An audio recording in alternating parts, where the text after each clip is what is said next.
Welcome, guys. This is gonna be a short stream as I'm pretty much busy today, having a very busy day, and I will I will give you the very much important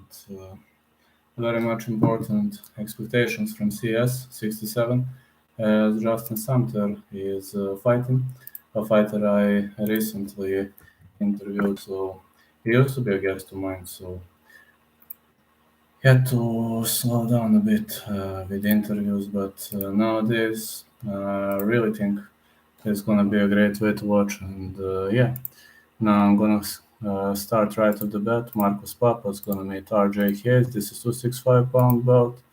These are two heavyweights, and these are the debuts for RJ Hayes and Marcus Papas. RJ Hayes is 310 in his amateur circuit, and he was losing to majority of his opponents, especially thanks to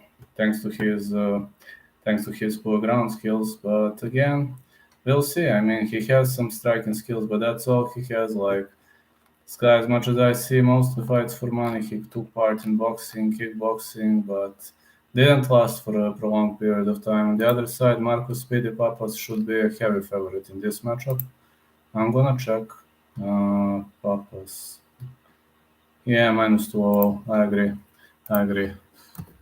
Papas to win for minus 200. That is my first pick. So my second pick for Harris Bonfiglio versus Jason Huntley. Harris Bonfiglio 310 Ultimate MMA fighter 5'5" out of Guilford, Connecticut. This guy lost to Jornal Lugo at CES 58, but was better than Robilor, Andre Belkari, and Kyle Lindner. He choked out Kyle Lindner. On the other side, Jason Huntley, 6'10", 5'7". He's a bit taller, out of Clara City, Minnesota.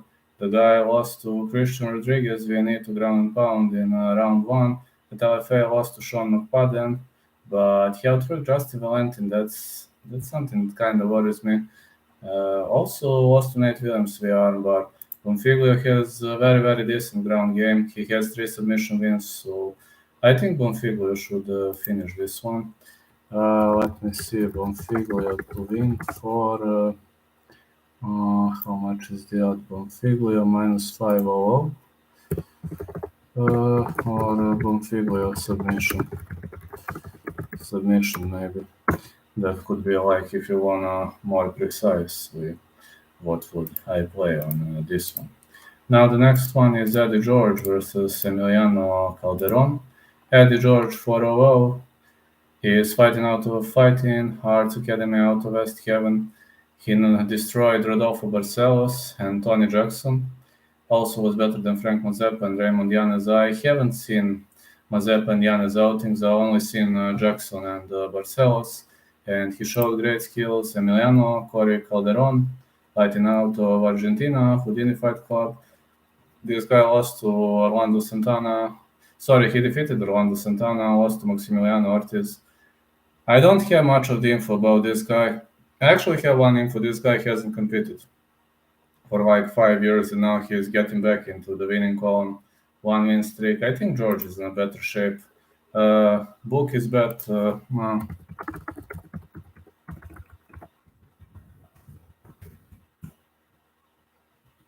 Next Tuesday, I will let you my UFC picks, as I haven't posted this week. I don't bet. Only bet on UFC. Let's say I'm leaning Volkanovski and Jan for now, but it might change. Hello, Ginge. Eddie George versus. Gonna go with Eddie George. Let me see how much is the odd. Eddie George, minus 8. Oh, okay, Eddie George. At my book, unfortunately, you can only Tuesday before the event you can place your picks. So, welcome to Serbia, man. That's how things function around here. So, Casey Norton versus Pedro Vida is Casey Norton, 0-0 fighter. Pedro Vida also out of 5'8". Casey Norton 4-0. Amateur record is his professional debut, 5'9", 71.5 inches of reach, out of Ascension Athletics, and He outworked, choked out many of the opponents in the amateur circuit. Vida is having 4-1-0 amateur record, also made decision wins. Pretty much durable fighter. This fight, I'm unsure.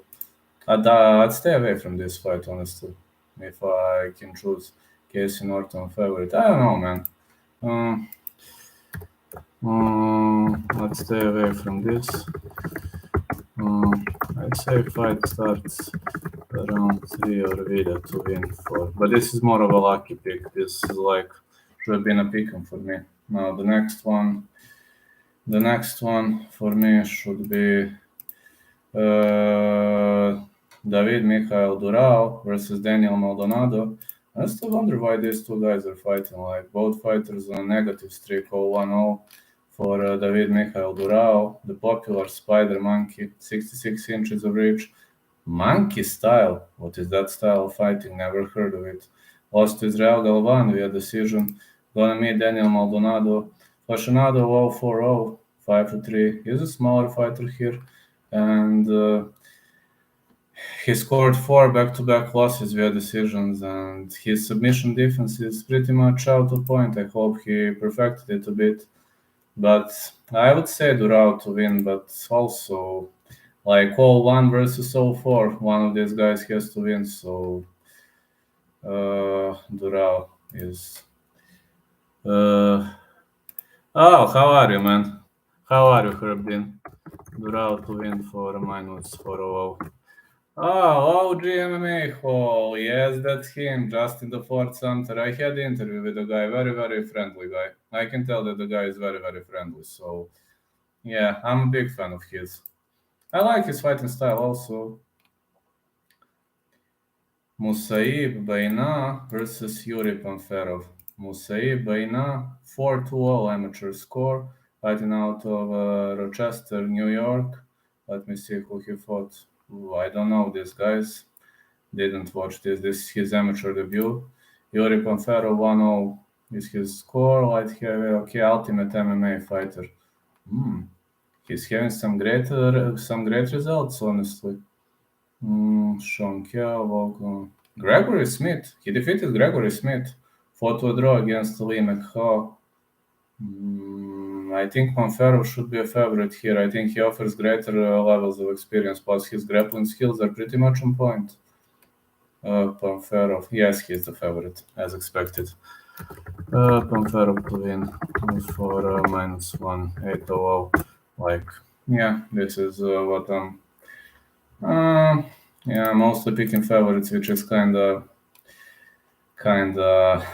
strange for me, but now Tristan Lindy gonna meet Mike Campbell, 2-4-0 for Tristan Lindy, 5'7", 68 inches, reach out of Raw Combat Academy, Ashland, Oregon. Guy lost to John Dumas, Casey Tanner, but these were hard fights, difficult opponents, and against Casey Tanner, those strikes from the back were brutal. Now Tristan Lindy gonna meet Mike Kimball, 3-3-0 featherweight fighter, 5'9", 73.5 inches, hard knocks, 365 fighter, lost to Damon Blackshirt, Bellator, lost to Chris Tizono at Bellator, and John Duma at Bellator. He also defeated Sebastian Ruiz, Alex Potts, Jeffrey Dan. I mean, 3-3, it's not the realistic score, because in Bellator you have so many dangerous opponents, but 3 losses on the ground, 2 losses via submission. It kind of worries me, but Lindy is not a submission specialist, so I assume Kimball might actually bounce back here. Kimball is a favorite here, but I assume Kimball is gonna bounce back. Kimball for -500. Actually, I always pick at least 1 or 2 underdogs. For now, I picked only 1. This is kinda... I always pick 2, 3, 4, so...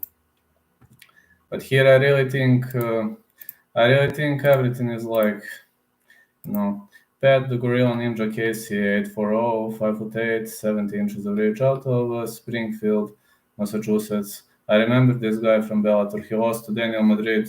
He split decision, lost to Roman Faraldo, then continued competing at some low-level promotions where he choked out Premier Timmy Tyler and Jay Ellis. And to be honest, that neck rank against Nakruz, Mirkoyaev, It was unlucky loss. He also fought at CES earlier against Ryan Castro, defeated Castro at Xema, also was better than Tyler Hamilton. He offers a decent level of experience. But Armus Guyton, 6'1", Jackson Wink MMA fighter.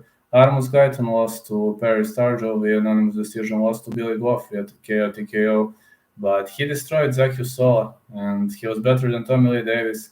I think this guy shouldn't be, I think we shouldn't underestimate this guy. Let me see the odds. Guyton is the favorite as expected. I was thinking to pick Guyton for this fight, and he is the favorite as expected. Let me see the age. I think Guyton is Pat Casey, 31. How old is Guyton? I think he's 26 years of age. Guyton is also a longer fighter. He's going to have massive reach advantage. So Guyton to win for -135. I should go with Guyton for this kind of victory. Now the next pick is Johnny Lopez versus Aziav Klan Batar. Johnny Lopez, 12'5", 5'4", 66 inches of reach, underdog mixed martial arts fighter. He competed a lot in grappling and he submitted majority of top-notch grapplers, lost to Blaine Shot via split decision I'm talking about CES, defeated Josh Ritchie. In Bellator, he was better than Dan Cormier, Billy Giovanella, and lost to Remo Cardarelli. I don't know how. I honestly don't know how he lost, why he started slowing down, what happened to his stamina. Maybe he was cutting too many pounds. Aziav Klan Batar, 7'6", fighting out of Japan, core fighter, 5'6". Not much of a significant reach advantage. He fought at MGL, won. Honestly, the problem with MGL is the fact that I don't have access to those fights. Combate is one and only fight of his that I was able to watch. I see that he destroyed Tetsuya Fusano with a punch in the first second of the fight. Didn't watch it.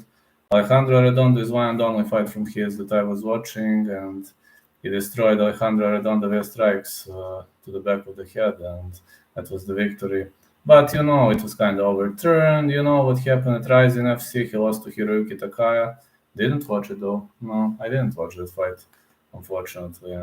Yeah, Sukbold, Sodnom Dorj. He's one of the best Mongolian fighters. He defeated him on 2 occasions in the early stages of his career.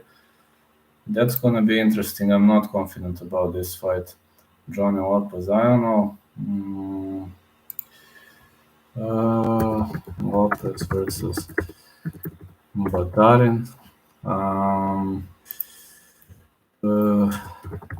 Gonna say fight starts round 3 for Lopez to win. I think this is gonna be a very close matchup.